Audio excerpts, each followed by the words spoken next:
LRS విషయంలో రాష్ట్ర ప్రభుత్వ తీరును తప్పుపడుతున్నారు తెలంగాణ రియల్టర్స్ అసోసియేషన్ అధ్యక్షుడు నారగోని ప్రవీణ్.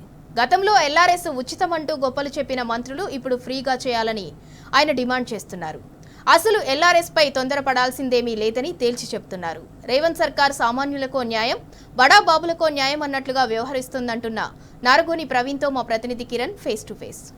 రాష్ట్ర ప్రభుత్వం ఎల్ఆర్ఎస్ పైన 25% రాయితీ ఇస్తూ ఈ నెల 31 వరకు కూడా ఎల్ఆర్ఎస్ ఫీజులు చెల్లించాలంటూ కూడా ఇప్పటికే నోటిఫికేషన్ జారీ చేసింది. ఆ ప్రక్రియ అంతా కూడా కొనసాగుతుంది. గతంలో ఎల్ఆర్ఎస్ను ఫ్రీగా చేస్తామన్నటువంటి రాష్ట్ర ప్రభుత్వం ప్రస్తుతం ఫీజులు వసూలు చేయడం పైన కూడా ఇటు తెలంగాణ రియల్ ఎస్టేట్ వ్యాపారుల సంఘం కూడా పెద్ద ఎత్తున ఆందోళన వ్యక్తం చేస్తుంది. మనతో మాట్లాడడానికి Telangana realtors association president builder Naragoni Praveen గారు మనతో పట్టినారు. సార్ చెప్పండి, ఎల్ఆర్ఎస్ విషయంలో రాష్ట్ర ప్రభుత్వం మళ్ళీ కసరత్తు ప్రారంభించింది. పూర్తిగా 25% రాయితీ ఇస్తూ పూర్తి ఫీజును కూడా చెల్లించాలని కూడా చెప్తా ఉంది.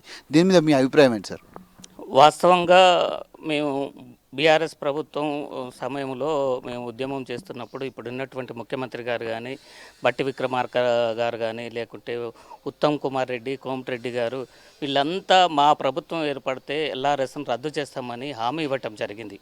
ఆ హామీని ఇప్పుడు నిలబెట్టుకోకపోగా ఇప్పుడు కేవలం ఖజానా నింపుకోవటం కోసం మార్చి 31 లోపు ఎల్ఆర్ఎస్ చెల్లిస్తే మీకు 25% రాయితీ ఇస్తామని చెప్పటం ప్రభుత్వం మాకు సమంజసంగా అనిపించలేదు. టోటల్గా రద్దు చేయండి. ఎల్ఆర్ఎస్ అనేది నిరంతర ప్రక్రియగా ఉండాలి. ప్రజల దగ్గర డబ్బులు ఉన్నప్పుడు మాత్రమే కట్టుకుంటారు, లేకపోతే ఇంటి పర్మిషన్కి పోయినప్పుడు మాత్రమే ఎల్ఆర్ఎస్ అనేది కట్టుకుంటారు.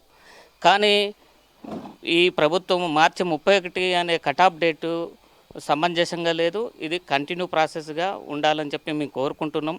అట్లాగే చెరువుల దగ్గరలో ఉన్నటువంటి లేఅవుట్లలో 200 మీటర్ల నిబంధన తీసుకురావటం జరిగింది. ఇది కరెక్ట్ కాదు. పెద్దలకు న్యాయం, చిన్న వాళ్ళకు ఒక న్యాయంగా ఈ ప్రభుత్వం చూస్తూ ఉంది.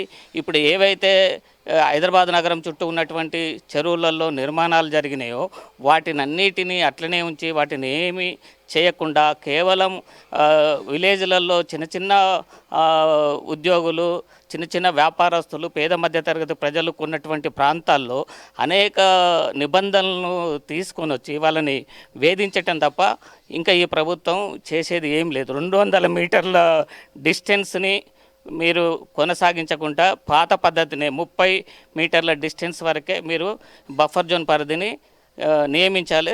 దీనికి ఏదైనా ప్రత్యేకంగా జీవోలు కూడా ఈ ప్రభుత్వం తీసుకురాలేదు.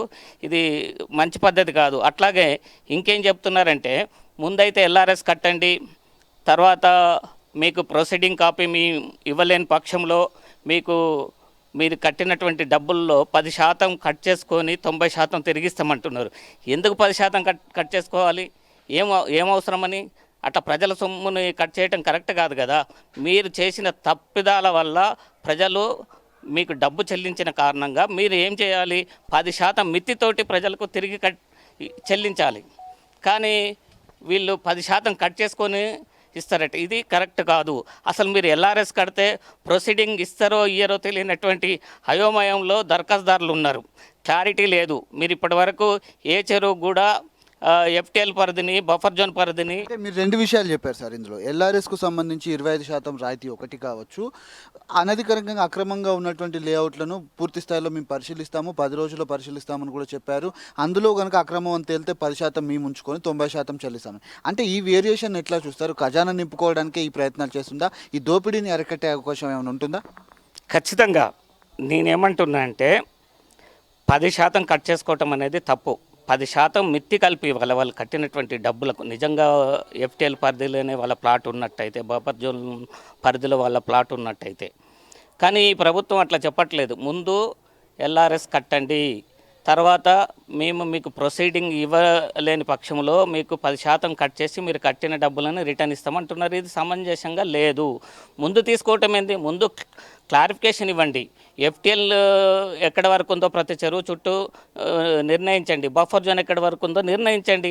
నిర్ణయించిన తర్వాతనే ఎలిజిబుల్ ఉన్న ప్లాట్కే వాళ్ళు ఎల్ఆర్ఎస్కు దరఖాస్తు చేసుకుంటారు. అంతేగాని ముందైతే మీరు ఎల్ఆర్ఎస్ కట్టండి, తర్వాత మేము డబ్బులు ఇస్తామంటే అసలు గవర్నమెంట్కు పోయినటువంటి డబ్బులు తిరిగి రావటం అంత ఈజీ అవుతుందా? తిరుపతి ఉండీలు వేసినట్టే. కాబట్టి ఎల్ఆర్ఎస్ ఇప్పుడు అవసరంగా కట్టాల్సినటువంటి అవసరం ఏం లేదని 25,68,000 దరఖాస్తుదారులకు మేము చెప్తున్నాం. ఎల్ఆర్ఎస్ అనేది ఎప్పుడు కొనసాగాల్సిందే, కొనసాగుతుంది కూడా. ఖచ్చితంగా ఇప్పుడు మీరు చెప్పినటువంటి అంశంలోనే ఈరోజు కూడా ఒక నోటిఫికేషన్ వచ్చినట్టుగా చెప్తా ఉన్నారు. ఏదైతే బఫర్ జోన్లో ఉన్నటువంటి ల్యాండ్స్ ఏవైతే వాటి అన్నింటినీ కూడా రెసిడెన్షియల్గా మారుస్తామని చెప్తారు. అంటే ఇప్పటి వరకు బఫర్ జోన్స్ కావచ్చు, ఎఫ్టీఎల్ పరిధిలో ఉన్నటువంటి ఇండ్లన్నీ కూడా పూర్తి స్థాయిలో కూల్చేసినటువంటి పరిస్థితులు ఉన్నాయి కదా. ఈ నిర్ణయాన్ని మీరు ఎట్లా చూస్తారు? అసలు హైడ్రా నిర్ణయాలు కానీ హెచ్ఎండిఏ నిర్ణయాలు కానీ స్టేబుల్గా ఉండటం లేదు. ఒక్కొక్క చెరువు దగ్గర ఒక్కొక్క నిబంధనను వాళ్ళు పాటిస్తున్నారు. ఇప్పటి వరకు హైడ్రా తన లక్ష్యాన్ని చేరలేకపోయింది.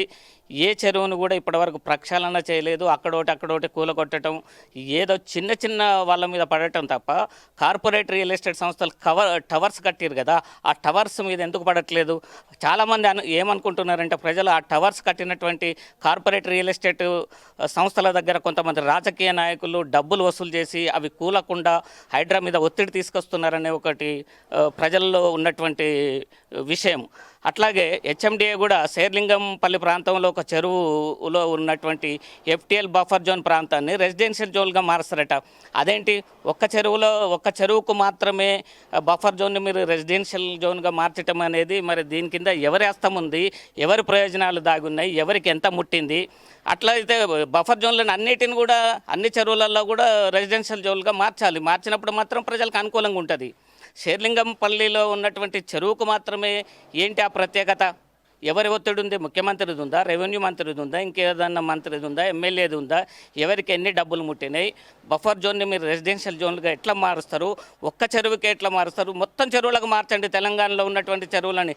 అంతేగాని రాజకీయ నాయకులు ఆడిచ్చినట్టుగా హైడ్రా ఆడటం, హెచ్ఎండి ఆడటం ఇది కరెక్ట్ అయినటువంటి పద్ధతి కాదు. ఖచ్చితంగా మేము దీన్ని వ్యతిరేకిస్తాం. అవసరమైతే రాష్ట్ర వ్యాప్తంగా ఉద్యమాన్ని చేపడతాం.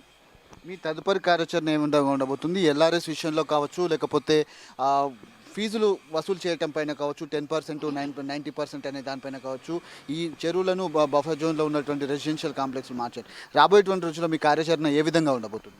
ఖచ్చితంగా స్థిరంగా ఈ రాష్ట్ర ప్రభుత్వం ఒక నిర్ణయం తీసుకోకపోతే, మనిషికో న్యాయంగా ఈ రాష్ట్ర ప్రభుత్వం ప్రవర్తిస్తే ఖచ్చితంగా తెలంగాణ రియల్టర్స్ అసోసియేషన్ అన్ని జిల్లాల్లో తిరుగుబాటు చేస్తారు. మళ్ళీ మేము ఉద్యమాలు చేస్తాం. సబ్ రిజిస్ట్రార్ ఆఫీసుల ముందు కానీ, సచివాలయం ముట్టడి కానీ, హెచ్ఎండిఏ ముట్టడి కానీ ఖచ్చితంగా జరుగుతుంది. అవసరమైతే హైడ్రా ముట్టడి చేస్తాం.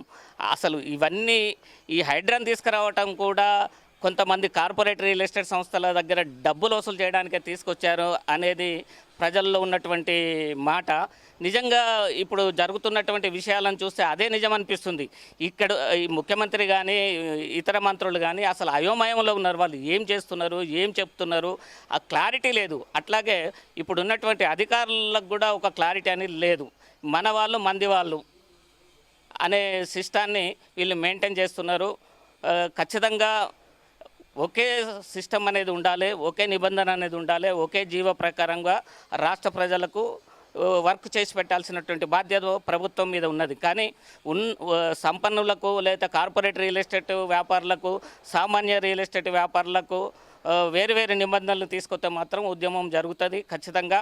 అసలు ఈ కార్పొరేట్ రియల్ ఎస్టేట్ సంస్థలకు ఈ రాష్ట్ర ప్రభుత్వం మద్దతించి తెలంగాణలో పుట్టి పెరిగి తెలంగాణలో రియల్ ఎస్టేట్ వ్యాపారం చేస్తూ చిన్న వ్యాపారులు బ్రతుకుతున్నారు కదా, వాళ్ళ పొట్ట కొట్టడమే లక్ష్యంగా ఈ హెచ్ఎండిఏ కానీ, హైడ్రా కానీ, రాష్ట్ర ప్రభుత్వం కానీ పనిచేస్తున్నట్టుగా స్పష్టంగా కనబడుతుంది.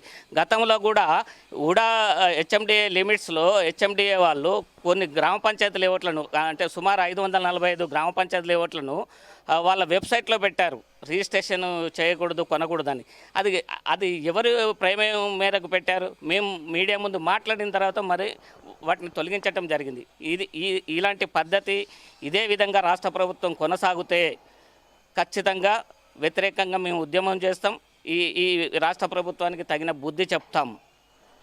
ఇది వారు చెప్తున్నటువంటి పరిస్థితి కనబడుతుంది. రాబోయేటువంటి రోజుల్లో ఖచ్చితంగా రాష్ట్ర ప్రభుత్వానికి వ్యతిరేకంగా కూడా ఉద్యమించేందుకు మేము సిద్ధమవుతాము. గతంలో ఇచ్చినటువంటి హామీ ఏదైతే ఉందో ఆ హామీని ఏదైతే ఉచితంగా ఎల్ఆర్ఎస్ను చేస్తామని కూడా చెప్పింది, ఆ ఖచ్చితంగా ఉచిత ఎల్ఆర్ఎస్ను కూడా చేపట్టాలి.